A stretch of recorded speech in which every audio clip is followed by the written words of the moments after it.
Hello students, आप सभी को मेरा सादर नमस्कार। मैं आप सभी का हमारे चैनल में हार्दिक अभिनंदन करता हूं और आप सबसे अनुरोध करता हूं कि चैनल को आप सब्सक्राइब करें, लाइक करें और शेयर करें। अब हम आगे की ओर बढ़ते हैं।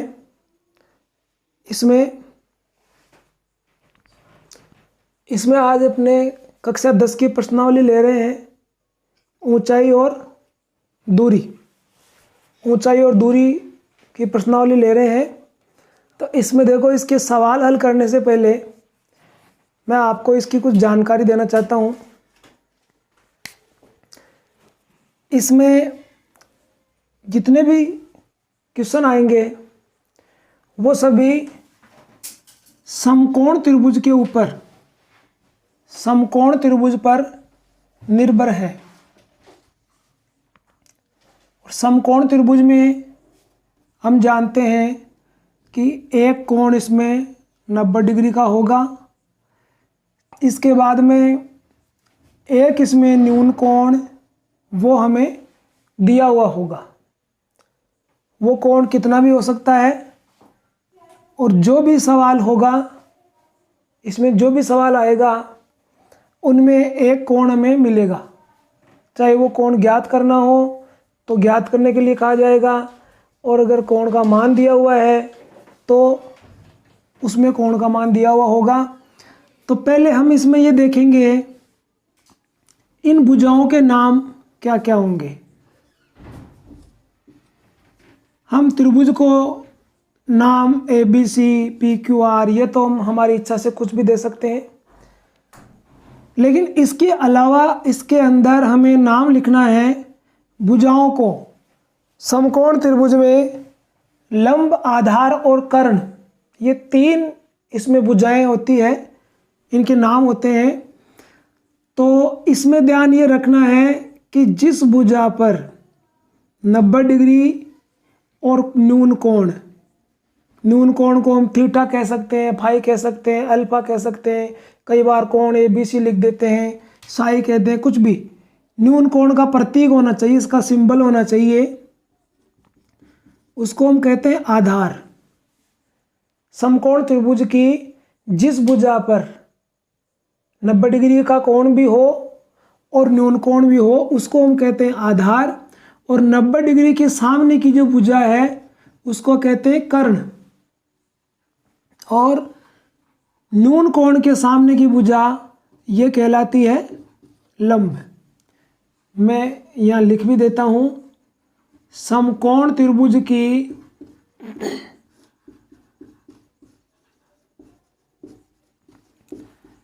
जिस भुजा पर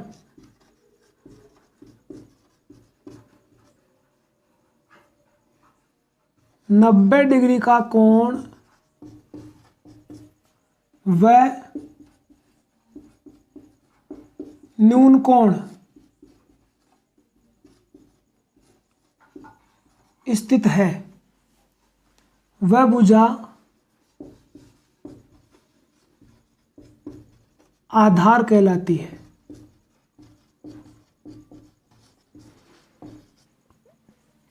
नंबर 2, 90 डिग्री के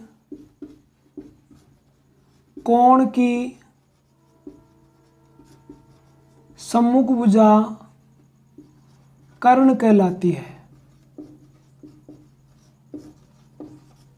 नंबर 3, न्यून कोण की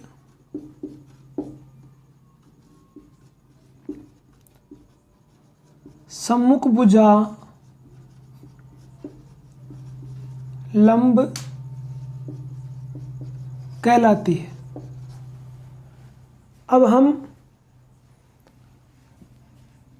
इनको लंब को L के नाम से, L के प्रतीक से, कर्ण को K से और आधार को A से प्रदर्शित करके और लाल बटे कक्का इसके आधार से त्रिकोणमितीय अनुपातों का निर्धारण करेंगे। इसमें ये पहला युग्म बना है L बटा K, लंब बटा कर्ण, ये होता है साइन थीटा। साइन थीटा का मान होता है, साइन थीटा के अंदर लंब और कर्ण की भुजाओं का अनुपात होता है। फिर नंबर दूसरा युग्म का आता है, इसमें है A बटा K, आधार बटे कर्ण, तो यह होता है कोस थीटा। समकोण त्रिभुज की आधार वाली भुजा और कर्ण वाली भुजा का अनुपात कोस थीटा होता है। फिर ये जो तीसरा युग्म जो बच गया है L बटा A अर्थात लंब बटे आधार, ये हो गया टेन थीटा। ये टेन थीटा का प्रतीक है। अब इनके विपरीत कर देंगे। साइन का विपरीत होता है कोसेक थीटा, तो उसके अंदर इसको K बटा L कर दिया जाएगा, यानी कर्ण बटा लंब हो जाएगा। और कोस थीटा का विपरीत है, ये आपस में से विपरीत होते हैं, तो इसका है सेक थीटा, तो ये हो जाएगा कर्ण बटा आधार। और ये टेन थीटा, तो ये होता है कोट थीटा का विपरीत, और इसको लिख देंगे आधार बटे लंब। इस प्रकार से इनका निर्धारण है। हम कौन से त्रिभुज में साइन थीटा काम में लें, कोस थीटा लें, टेन थीटा लें, तो इसका अनुमान हमें इनसे ही लगाना होगा। सवाल के अंदर हम यह देख रहे हैं कि जैसे इसके अंदर ये तीन चीज आवश्यक है, दो भुजा और एक कोण। प्रत्येक सवाल में ये होंगे, तो इन तीन अवयवों में से वो हमें दो अवयव देगा और तीसरा अवयव हमें ज्ञात करना है।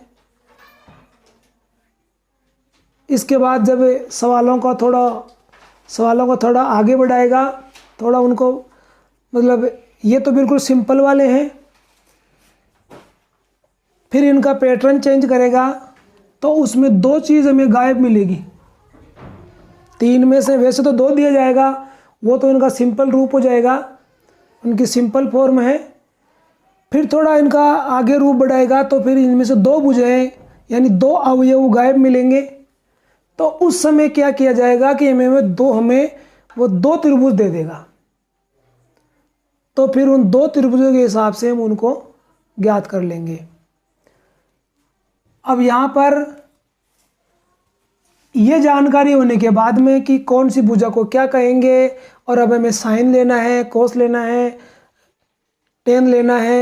अगर त्रिभुज में लंब और कर्ण के बारे में जानकारी हो, मैं ये नहीं कह रहा हूँ कि दोनों का मान हमें दिया हुआ ही होगा, ये नहीं कह रहा हूँ भाई दोनों का मान दिया हुआ है, लेकिन इनके बारे में कोई भी जिक्र होगा तो फिर हमें साइन का ही त्रिकोणमितीय अनुपात लगाना है। अगर आधार कर्ण के बारे में जिक्र हो तो हमें कोस का लगाना है, और लंब आधार के बारे में हो तो हमें टेन का लगाना है।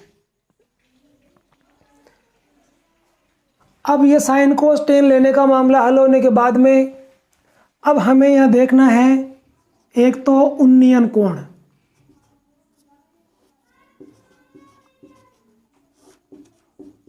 उन्नयन कोण और अवनमन कोण। उन्नयन का मतलब है ऊपर की ओर देखना और अवनमन का मतलब है नीचे की ओर देखना। इसका मतलब है ऊपर की ओर और इसका मतलब है अवनमन का नीचे की ओर। यदि कोई खंबा है और हम यहाँ ज़मीन पर खड़े हैं और यहाँ से हम देख रहे हैं, हमारी आँख यहाँ बनी हुई है और यहाँ से हम देख रहे हैं ऊपर, यहाँ देख रहे हैं, तो क्षैतिज रेखा तो हमारी इधर रह गई यहाँ नीचे, तो ये एंगल यही बन जाएगा। और यहाँ जब ये एंगल बनेगा तो इसको हम एलिवेशन कहेंगे, एलिवेशन एंगल उन्नयन कोण। तो उन्नयन कोण ऊपर की ओर देखेंगे तब उन्नयन कोण बनेगा। और अगर हम छत पे खड़े हैं और छत पे खड़े होकर हम ज़मीन पे नीचे देख रहे हैं, आँख यहाँ बनी हुई है, तो ये नीचे की ओर देखना हो गया, तो इसकी जो क्षैतिज रेखा वो यहाँ आ जाएगी ऊपर, और इसका ये कोण इधर यहाँ बनेगा। कोण हमेशा उन्नयन का हो चाहे अवनमन का हो, वो क्षैतिज रेखा से ही बनेगा। उन्नयन कोण के लिए क्षैतिज रेखा नीचे होती है, ज़मीन पर होती है। जहाँ भी वो देखने वाला खड़ा है उसकी लेवल में वो क्षैतिज रेखा होगी। अगर छत पे खड़ा होकर के भी ऊपर देख रहा है तो उसकी क्षैतिज रेखा वहाँ छत पर ही बनेगी, और वो ऊपर देख रहा होगा तो उसका उन्नयन कोण ऊपर की तरफ जाएगा। और नीचे की ओर देखने पर क्षैतिज रेखा उस आँख की सीध में ही ऊपर बनेगी। अगर हम ज़मीन पे खड़े होकर के देख रहे हैं तो ज़मीन से तो हम कम से कम 5 फीट, 5.5 फीट, 6 फीट ऊपर होते ही हैं हमारी आँख। तो उस आँख की सीध के अंदर वो क्षैतिज रेखा बन जाएगी, और हम नीचे देखेंगे तो अवनमन कोण नीचे की ओर बनेगा। अब ये उन्नयन और अवनमन कोण का मैटर हो गया, और साइन कोस टेन लेने का मैटर हो गया है। ये इसकी जानकारी थी नॉर्मल। अब हम इसकी समस्याओं को हल करेंगे, इसके सवालों को हल करेंगे। अब हम इसकी समस्या हल करने जा रहे हैं। पहला सवाल है, एक ऊर्ध्वाधर खंभे की परछाई खंभे की ऊंचाई के बराबर है, तो सूर्य का उन्नयन कोण ज्ञात करो। ये खंभा है, ऊर्ध्वाधर है, और इसकी परछाई है ये परछाई है। अब इसमें लिखा है कि परछाई और ऊंचाई दोनों बराबर है, तो हम मान लेते हैं, माना खंभे की ऊंचाई व परछाई की लंबाई h मीटर है। हम इसको h मीटर मान लेते हैं, तो ये भी h मीटर हो गई ऊंचाई, और ये परछाई की लंबाई भी h मीटर हो गई। और इसको इधर यूँ मिलाने से यहाँ पर उन्नयन कोण बन गया। इस कोण को हम थीटा कह देते हैं। उन्नयन कोण की बात हो रही है, उन्नयन कोण यही बनेगा। और माना उन्नयन कोण थीटा है। अब इसके अंदर लंब, ये लंब हो गया और ये आधार हो गया। लंब और आधार के बारे में इसमें जिक्र किया जा रहा है। कर्ण के बारे में ना कुछ दिया है ना कुछ पूछा है, तो हम लाल बटा कक्का से लंब बटा आधार का ये तीसरा जो ग्रुप है, इसके हिसाब से ये हो जाएगा AB बटा BC लंब बटा आधार बराबर क्या होगा, टेन थीटा। तीसरा ग्रुप टेन थीटा का है, टेन थीटा हो गया। या अब हम AB के जगह भी h मीटर लिख देंगे और BC की जगह भी h मीटर लिख देंगे। इधर है टेन थीटा, दोनों मीटर मीटर कैंसिल हो जाएगा, h से h कटेगा और 1 आ जाएगा। तो यहाँ हो गया tan theta equal to 1 tan theta. अब ये देखेंगे कि जो एक है ये टेन की लाइन में से, टेन की सारणी में से कितने डिग्री का मान है। तो टेन की सारणी में जब देखते हैं तो ये टेन 45 डिग्री का मान है। टेन 45 का मान 1 होता है, टेन से टेन काट देंगे और थीटा बराबर 45 डिग्री आ गया। तो इसने हमें यही तो पूछा है कि उन्नयन कोण ज्ञात करो, तो उन्नयन कोण आ गया इसमें 45 डिग्री। अब देखो इसमें इस सवाल में इसने हमें कुछ भी नहीं दिया, कोण के बारे में नहीं दिया, भुजाओं की लंबाई भी नहीं दी है, फिर भी हमने इसमें कोण का मान ज्ञात कर लिया। उसका यह कारण था क्योंकि उसने ये बात बताई कि खंबे की परछाई और खंबे की ऊंचाई बराबर है। इसकी सहायता से हमने इस सवाल को सोल्व किया है। अब सवाल नंबर 2 देखो, यदि एक मीनार के पाद बिंदु से 100 मीटर की दूरी से उसके शिखर का उन्नयन कोण 60 डिग्री है तो मीनार की ऊंचाई ज्ञात कीजिए। ये मीनार बना लेंगे हम, और मीनार के पाद बिंदु से अर्थात मीनार के आधार से 100 मीटर दूर, ये दूरी है 100 मीटर की। यहाँ एक बिंदु है, इस बिंदु से उसके शिखर का खंबे का जो शिखर है, उस शिखर को जब यहाँ से देख रहे हैं, यहाँ से यहाँ, तो इसमें उन्नयन कोण बन रहा है 60 डिग्री। तो यहाँ 60 डिग्री बन गया। ए, बी और सी इसको नाम देते हैं। मीनार की ऊंचाई हमें पूछ रहा है।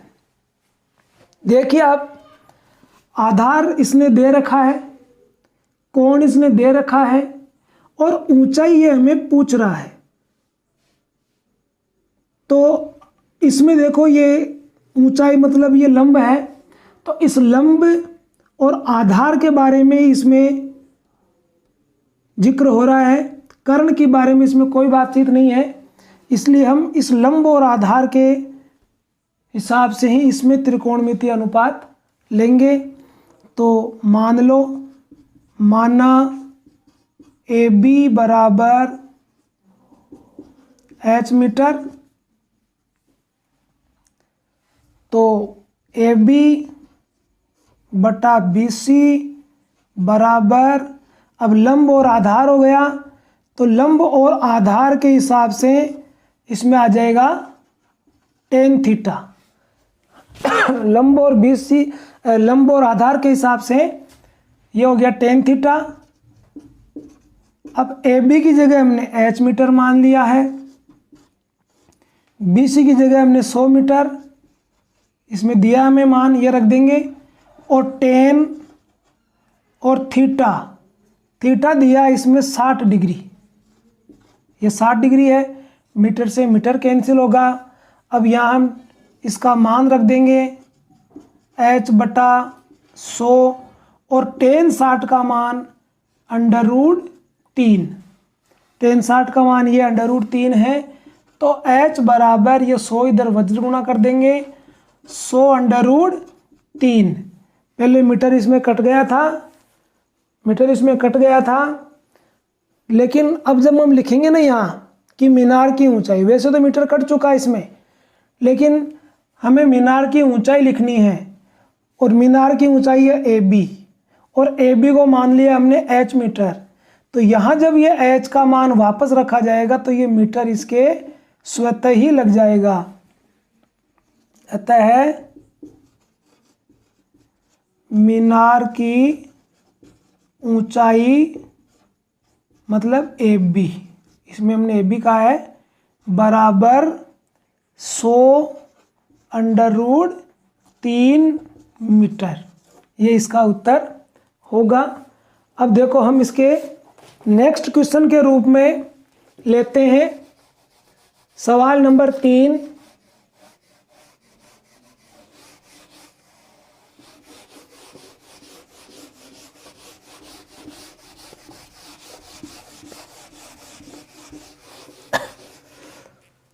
और सवाल नंबर 3 में है कि 15 मीटर लंबी सीढ़ी, ये एक दीवार है और दीवार के सहारे ये 15 मीटर लंबी सीढ़ी है। अब मैं इसमें सवाल नहीं लिख रहा हूँ, सवाल आप किताब से देखें। यहाँ सीढ़ी लगी हुई है और सीढ़ी की लंबाई है 15 मीटर।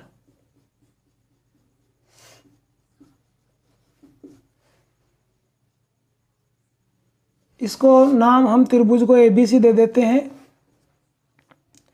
सीढ़ी की लंबाई 15 मीटर है और सीढ़ी दीवार के साथ दीवार के साथ 60 डिग्री का कोण बना रही है और हमें दीवार की ऊंचाई ज्ञात करनी है। अब दीवार ये होगी, इसमें दीवार तो ऊर्ध्वाधर खड़ी होगी और ये भी इसमें बताया जा रहा है कि सीढ़ी जो कोण बना रही है वो दीवार से बना रही है। तो दीवार यहाँ नहीं है, दीवार यहाँ है। अब यहाँ पर यह भी नहीं है कि यह अवनमन कोण है। अवनमन कोण बनता तो यहाँ बनता क्षैतिज रेखा से, ये बन रहा दीवार से। तो इसको कोण तो इसको हम उन्नयन ही मानेंगे, लेकिन ये दीवार के साथ बन रहा, तो यहाँ दीवार के पास इस कोण को बनाएंगे और कोण का मान है इसका 60 डिग्री। यह है 60 डिग्री। अब हमें दीवार की ऊंचाई ज्ञात करनी है, दीवार की ऊंचाई ज्ञात करनी है। तो हम दीवार की ऊंचाई को मान लेते हैं। माना दीवार की ऊंचाई बराबर h मीटर, और इसको हमने नाम भी दिया है ना AB, तो यहाँ AB भी लिख सकते हैं। AB बराबर h मीटर। अब त्रिभुज में हम देख रहे हैं कि इसने हमें सीढ़ी की लंबाई दी है, अर्थात कर्ण दिया है, और इधर दीवार के बारे में पूछ रहा है, अर्थात लंब के बारे में हमें पूछ रहा है, और कर्ण हमें दिया है। तो लंब और कर्ण का जिक्र हो रहा है, तो यहाँ लिखेंगे हम लंब यानी AB बटा कर्ण, AC बराबर, अब लंब बटा कर्ण होता है साइन थीटा, लंब बटा कर्ण होता है साइन थीटा। तो AB का मान हम रख देंगे इसमें, AB को हमने h मीटर माना है, और AC इसमें 15 मीटर। साइन थीटा का मान इसमें 60 डिग्री है, 60 डिग्री, या मीटर से मीटर कैंसिल कर देंगे। h बराबर ये 15 जो इधर चले जाएंगे, साइन 60 का मान होता है √3/2। ये जो मान है साइन, कोस और टेन, ये तीन लाइनों के जो मान है, ये सभी स्टूडेंट्स को याद रहने चाहिए, ताकि बिना किसी प्रॉब्लम के हम मान रख सके इसमें, और इन मानों के बगैर ये सवाल भी हल नहीं हो पाएंगे। तो अब इसका अतः दीवार की ऊंचाई बराबर 15√3/2 मीटर होगी। अब यदि सवाल ऑप्शन टाइप में हो और ये उन ऑप्शन में दिया हुआ हो तो हम इस सवाल को यहीं छोड़ सकते हैं, और अगर ऑप्शन टाइप नहीं हो तो हम यहाँ √3 का मान रख करके इसका मान पॉइंट में भी ज्ञात कर सकते हैं। तो इस सवाल का आंसर यही है, ये ऑप्शन टाइप है, इसमें ये दे रखा है। अब देखिए आगे नेक्स्ट क्वेश्चन में, क्वेश्चन नंबर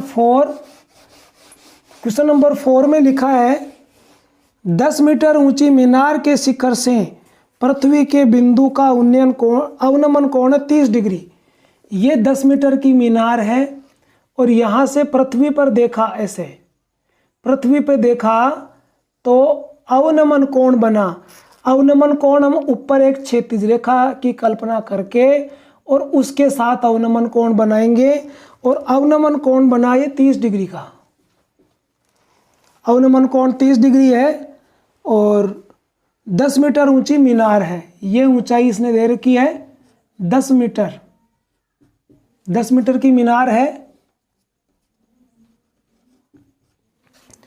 और हमें पूछा जा रहा है कि मीनार की आधार से दूरी क्या है। आधार, ये बिंदु, आधार पे बिंदु, और ये मीनार है, ये दूरी हमें पूछा जा रहा है। नाम हम इसको ABC दे देंगे और इसको हम मान लेते हैं। माना BC, जिसको हम आधार कह रहे हैं, बराबर x मीटर भी मान सकते हैं, h मीटर भी मान सकते हैं, कोई भी सिंबल दे सकते हैं, कोई भी सिंबल दे सकते हैं। सवाल नंबर ये अपने 4 है, ये मैंने चेंज नहीं किया था। अब देखो ये अवनमन कोण है और इसके बराबर ये कोण बन जाएगा, ये कोण यहां आ जाएगा क्योंकि ये एकांतर कोण होते हैं। तो यहां लिख देंगे एकांतर कोण, और तो ये जेड की आकृति बन रही है, जेड की आकृति से एकांतर कोण हो गया और यही कोण यहां आ जाएगा। अब देखो इसमें एक तो इसके बारे में जिक्र है और एक इसके बारे में जिक्र है, तो इन लंब और आधार हो गया इसमें। तो इसकी सहायता से हम लिखेंगे यहाँ ए बी बटा बी सी लंब बटे आधार बराबर आएगा tan थीटा। अब ए बी का मान रख देंगे 10 मीटर, बी सी का मान रख देंगे x मीटर, और tan थीटा का मान है 30 डिग्री।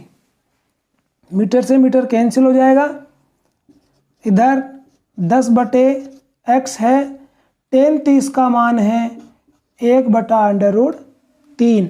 इनको क्रॉस मल्टीप्लाई करके ये 3 इससे गुणा हो जाएगा, x इधर आ जाएगा, तो ये हो गया 10√3 बराबर x, अर्थात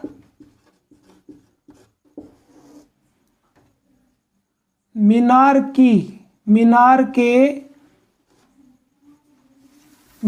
की आधार के बिंदु से दूरी,